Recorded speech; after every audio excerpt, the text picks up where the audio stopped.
About 6 months ago, I took up jogging. I have a pretty sedentary job, and after turning 30, I began putting on some weight, so I really needed to do something about it. I tried running at the gym, but I hated the treadmill, so I began looking for places outside.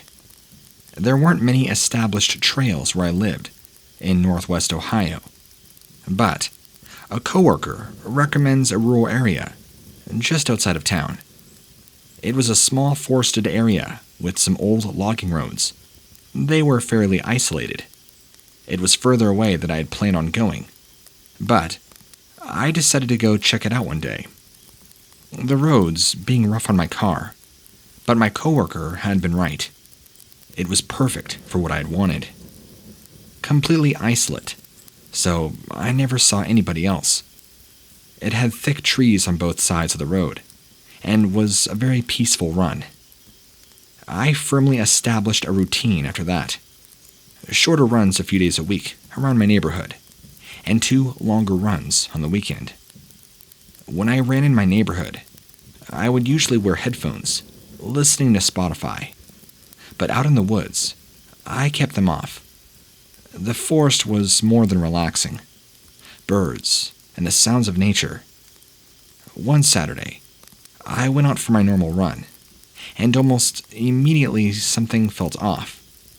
It took me a while to figure out what was different, but about a mile in, I realized how quiet it was. Eerily quiet. There weren't any birds chirping at all. I could hear the wind, but that was it.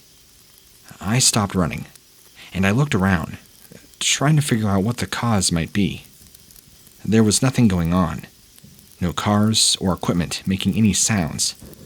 It was overcast, but there wasn't a storm coming that I could tell. I couldn't figure out, but I'm also not a zoologist, so I thought there might be a normal reason for it. Migration season or something. Feeling vaguely unsettled, I started running again. I'd worked up to 6 miles on my longer runs, and I still had 5 miles to go, or about an hour more. 2 miles more into the woods, and then I would turn around, come back for my car. The next 2 miles were uneventful, but I couldn't shake this weird feeling I had. At first, I had assumed that creepy feeling was from the lack of sounds, but gradually, I felt something else. It felt like somebody was out there with me, watching me. Normally, I'm not a paranoid person. I take normal precautions, like reflective gear, and I always have my phone on me. But that's about it. As I ran, I was kicking myself for not bringing anything with me, even a small pocket knife or pepper spray. Twice as I was running, I stopped and did a very slow 360, looking into the woods, trying to figure out what might be watching me. But I saw nothing. I sped up, trying to get back to my car as soon as possible.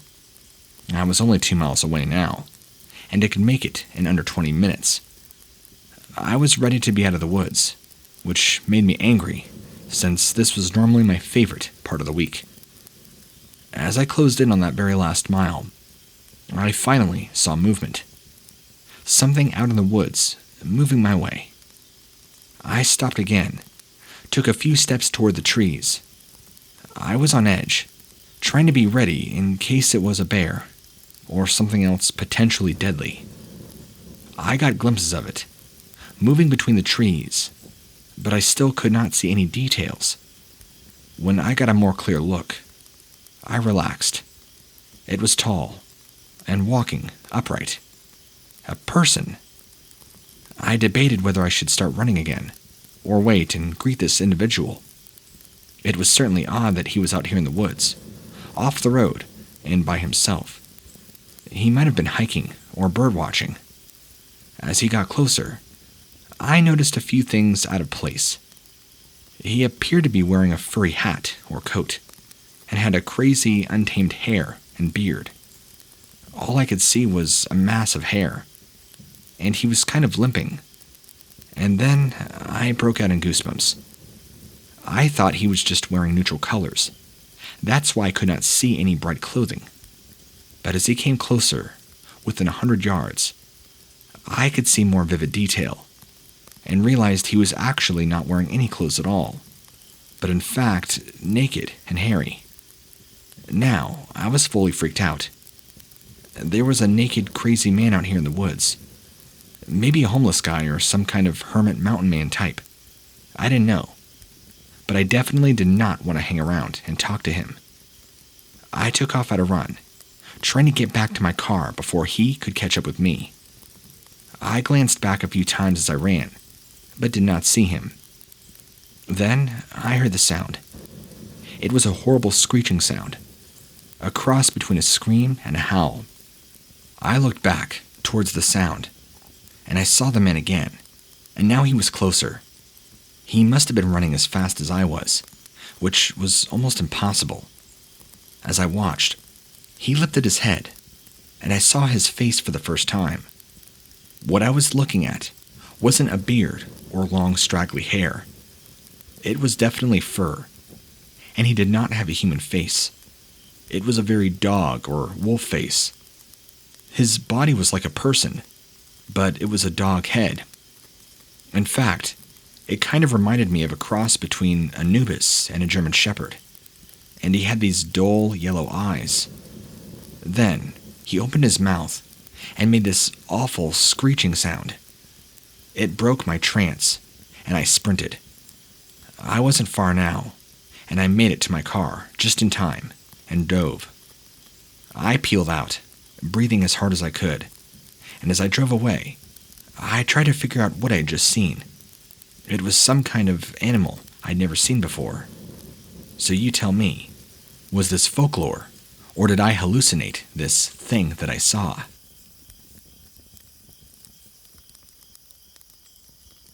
When I was about 14, I had this really creepy encounter with what I'm sure was a Dogman.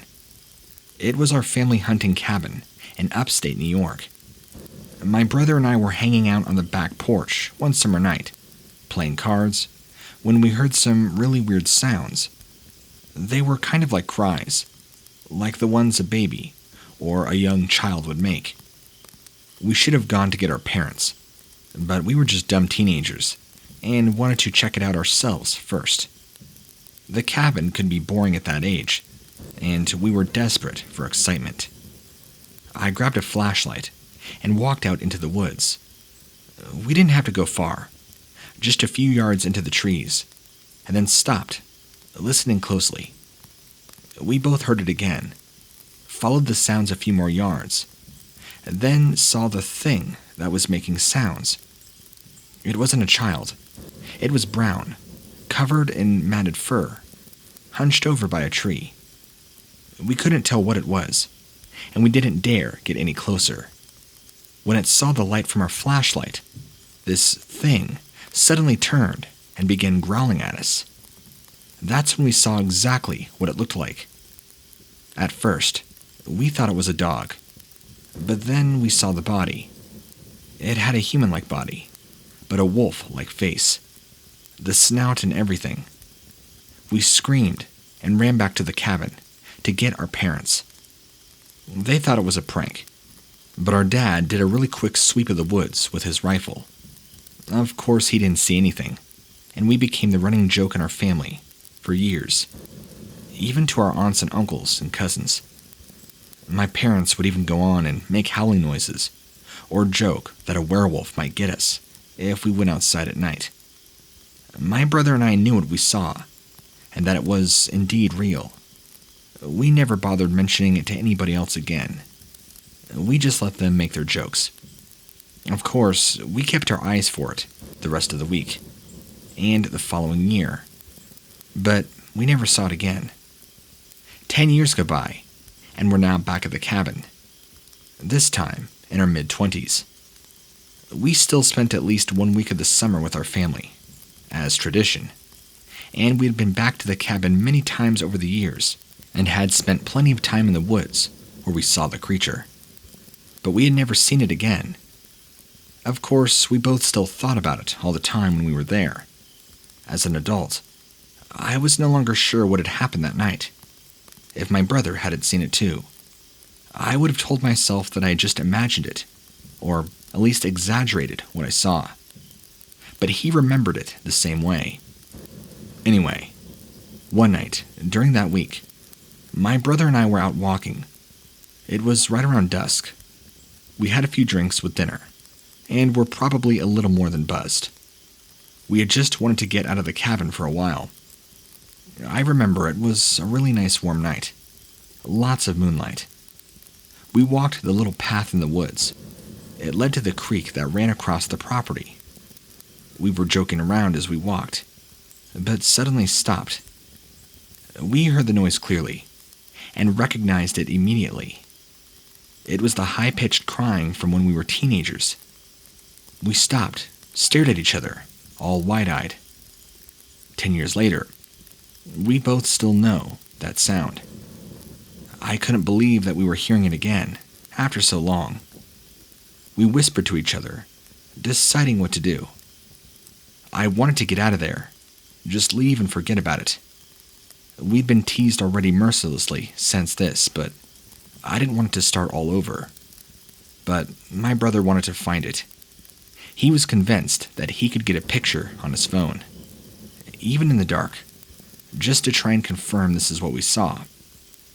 I was skeptical that we would find anything, noises or not, so I ended up agreeing to go with him. When they started up again, we followed the noises. They took us off the trail and deeper into the forest. After 10 minutes of walking, it sounded really close. We couldn't figure out where it was coming from, though. I was just about to suggest that we give up and go back when something charged at us. It ran out from between the trees and passed within feet of us. It moved so quickly that it was nearly a blur, but it was a lot taller than us, and my brother is right around 5'11". It looked to be covered in this weird matted hair, and it was very long, lean and muscular. The body could have passed for a human, except it kind of looked like a dog. This animal circled us, and we spun around, trying to keep it in our sights. It seems crazy to say that it was the same animal, or that it somehow remembered us, but it sniffed the air and acted like it did. Then I remember it dropped to a crouch and stared at us. We could see its dark ambery eyes looking at us with an almost frightening human intelligence. They looked bizarre. It slowly moved its eyes back and forth between me and my brother, and then slowly inched forward. We stepped back, trying to keep a distance between us and it. It stalked us, and I realized that it was cornering us, pushing us back towards this creek. My brother and I realized this too. Luckily, I still had a bottle in his hand, and I gestured to him with my eyes. He understood instantly, and threw the bottle at the creature, and we ran. It wailed out a horrible sound, but did not follow us. And believe me, we were checking. Or if it did, we couldn't see it. So we ran and ran until we got to the cabin, and we stood on the porch and stopped to catch our breath. We knew there was no point in saying anything. We knew they wouldn't believe us. The rest of that week, we didn't see that animal again, but my brother and I talk about it every time we were alone. I'm not sure if we'll ever go back now.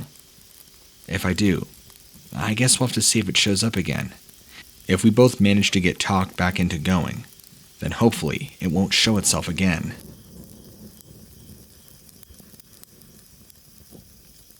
In my late 20s, I really got into kayaking. Actually, I went out and bought my own, and even an SUV so I could haul it for some nearby weekend trips. This was back in the upper area of Michigan, on July in 2017. When I began dating my boyfriend, I got him into it too. We started taking longer trips to kayak lakes and rivers. Once we'd done most of the good spots in this area, we started taking road trips to really good kayaking spots, particularly around the Finger Lakes and then the Great Lakes. For our 2-week vacation last year, we decided to kayak around Michigan, hitting both Lake Huron and Lake Michigan. It was incredible. The coasts were beautiful. We saw lots of wildlife. Sometimes, we would follow all the little creeks and tributaries that emptied into the lake, just exploring. One day, we found a good run of water that ran into a heavily forested area. So, we decided to enter it, paddling upstream. It was a small creek, but big enough for our narrow kayaks, and the forest completely surrounded us. We had our cameras ready, hoping to catch something good. We spotted a lot of birds, and some deer, and even smaller mammals, but nothing too crazy. After a while, the creek narrowed even more, and the forest closed in, making an arch over us. It was one of the most untouched places we'd ever been. It was incredible. We had planned on turning back down the coast by now, but did not want to miss this golden opportunity. As we paddled along, I heard noises that were unlike anything I'd ever heard. It was incredibly quiet in there, so you could hear perfectly. The rippling water, and our paddles, the occasional bird chirps, and then a louder rustling sound. Definitely, the sound of a larger animal moving through the brush as we slid through the water. The sound followed. The animal was moving in the same direction we were, alongside the creek. I got my camera ready, hoping for something rare, like a fox. But the trees were so thick that we didn't see anything for a long time. We just heard it. Then, I finally saw a quick glimpse of it, just the top of its head. I could see the thick fur and the pointed ears, a hint of the snout. It looked like a dog, or maybe a wolf. Definitely too big to be a fox. I still could not get a clear look at it, but I'd catch glimpses as we moved along, and it continued alongside us. This was definitely creepy, as something we couldn't see was following us. We decided to turn around at the same time we realized we'd have to paddle fast, or we would not make it back to our campsite before dark. But when we turned around, we found that the current was strong enough that we could put up our paddles and actually drift back, and that let me hold my camera better. So I took a bunch of pictures as we drifted along. As we floated back, I was sure that this dog wolf would keep going the other way. But after maybe 10 minutes, I began hearing the rustling again. So I pointed it out to my boyfriend, and we both watched, cameras at the ready. Once or twice, I got a picture that included the ears, or the tip of its snout, sticking out. But I still couldn't tell what it was. I was leaning forward, excited to see one in person, and I really wanted to get a picture of more for confirmation. I decided to try whistling, to see if I could get it to come further out of the brush. It didn't really work, so I tried tossing pieces of our leftover lunch towards the sounds. I had some pieces of sandwich that thought might entice it. I figured we were safe enough in our kayaks. The third piece seemed to do the trick. The rustling stopped, and I saw movement near where the piece had landed. It still didn't come all the way out, but now we could see more of it. We could see the head, but the body was still kind of tucked back in the shadows. And even after seeing more of it, I still could not tell for sure if this was a large wolf or wild dog of some sort. It just seemed off. It was really big, and the size didn't make sense. Plus, it kind of seemed like it was maybe rabid, or kind of resembled that of a hyena, almost, with the way its back was arched, and even the way its face was stretched. My boyfriend agreed, so we decided to paddle the rest of the way out, and leave this animal alone. We heard the rustling again, and knew that this animal was following us. The isolation and secrecy of this spot weren't so cool anymore. Now it was feeling claustrophobic. Soon, we were nearing the end of the creek and would be getting to the lake. We could still hear the animal in the bushes, but it wouldn't be able to follow us much longer. The trees ended, and there was a good opening along the beachfront, along the entire coast. As we neared that point, I tried to turn back and see. That's when I saw the pointed ears and the gray-reddish fur. Then, I saw it perfectly. It stood up and had the most intense eyes staring at us, standing perfectly still on hocked legs, just like a dog has. It looked like some horrible blend between a human, a hyena, and a wolf. It's freaky looking. As I stared at it, transfixed on its body shape, I noticed the rest of it didn't look right. It looked all wrong, even the sizes of its head and body. I called out to my boyfriend, whose kayak at the time was ahead of me, but by the time he turned, it was now gone. So, later that night, I pored over the pictures we had taken, looking for any proof of what I had seen, but they were just tiny bits of fur or a glimpse of a pointed ear. They could have been anything. So, after scouring the internet for hours and hours, the only thing that comes close is what they call up in Michigan a Dogman.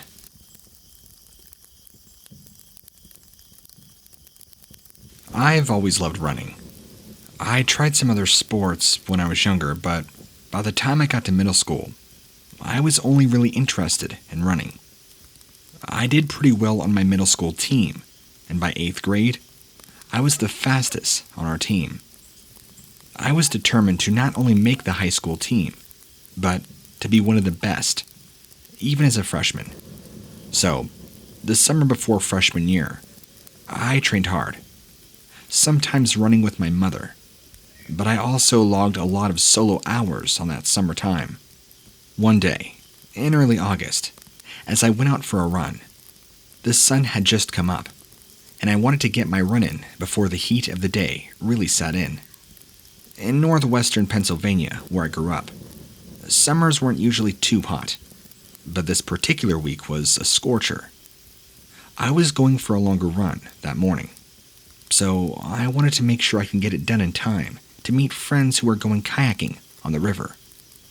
I started that run listening to music on my iPod, but soon I realized I had forgotten to charge it, so that didn't last long. It was fine though, because I like to listen to sounds around me when I ran anyway. We lived about a mile from the trailhead to a hiking trail where I ended up doing a lot of my runs. I was really just on autopilot that day, running my usual route, and had just gotten on the trail when I began to get a weird feeling. I wasn't scared to run on this trail alone, because even though it was somewhat secluded in the woods, it really wasn't far from the surrounding neighborhoods and the highway. I sometimes saw hikers or runners on that same path, but usually not early in the morning. I wasn't sure why I suddenly felt like there was something else there. I do remember slowing down, looking around me, and just thinking maybe I should turn around and go back, even before I actually ever saw anything. I was feeling uneasy, and then I heard the scream. It sounded like a person, so I stopped dead in my tracks. I remember my heart was pounding as I looked around me. I couldn't tell exactly where it was coming from. I wanted to turn back and try to get to the road and home as soon as possible, but would if someone in the woods needed help. So I kept going while looking all around me as I walked, no longer able to run, as I felt like I could not even breathe. Then I saw where the scream was coming from. Someone was standing in the woods, I thought. I could only see a rough outline, though, through the trees. But as I got closer, I heard yet another scream, and realized I was not looking at a person, even though it sounded like a person. From back there, it looked like maybe a bear, or some kind of animal I just could not identify. It was standing on two legs, though, bipedally. So I froze, unable to run, and waited. Not sure what I was waiting for, but then it turned around until it was nearly facing me. What I saw is when I realized it was not a bear, or in fact any animal I could recognize. It looked like a giant upright dog, but not a friendly dog. It had a terrifying expression on its face, one of intense malice and hatred. I had no idea what I was looking at, and I realized I needed to get away as soon as possible. Every fiber of my being screamed danger. In fact, I knew that this thing had noticed me, and I needed to go. I remember learning that you shouldn't run from some animals, like bears, because they would see you as prey and try and chase you. But instinctively, this wasn't a bear. I just knew it. I had no idea what to do, so I ran. I wonder how fast I ran as I was running for my life. I don't think I'll ever run that fast again, and hope I never have a reason to. I swore I could hear it coming behind me, even as I was running as hard as I could. But it was hard to hear anything over the sound of my heart and my gasping for breath. I ran as fast as I possibly could, and nearly about to collapse when I got to the road. When I saw a car coming, I was relieved, and so I waved my arms frantically, hoping they would see me. I couldn't believe my luck when it was my friend John who stopped his car. He asked me what was going on and wondered why I was in such a worry. I didn't even bother answering. I opened the door, jumped in, screaming to drive to go and get out of here. He began driving, and I finally felt like I could breathe. I tried to explain to him what I had just seen, but I struggled to get the words out. He was so kind of asking me if I was hurt, if I needed to go to the ER or home, or what I needed. I realized that he was dressed in his work shirt from the grocery store. I apologized for making him late. I asked for him to take me home, and he did. I remember running inside. My dad was home, and I told him all about the incident. He listened that time, and later, when I recounted my entire story to my mother, they were both convinced that, if anything, I had probably just had a mistaken identity of a bear, which have been spotted in the woods in this area. But I tried convincing them that what I saw looked nothing like a bear. That would also be my last solo run on the trails. To this day, when I run, I stick to the road and sidewalks, unless I'm group running. Even then, though, I still feel the need to look around me constantly, and have never felt quite at ease in the woods the way I did before that day. It was several years later when I came across stories on the internet about things called cryptids that I eventually learned about something called the Dogman. Now, I have no doubt that that thing was a Dogman that I saw that day, and I steer clear of the woods now.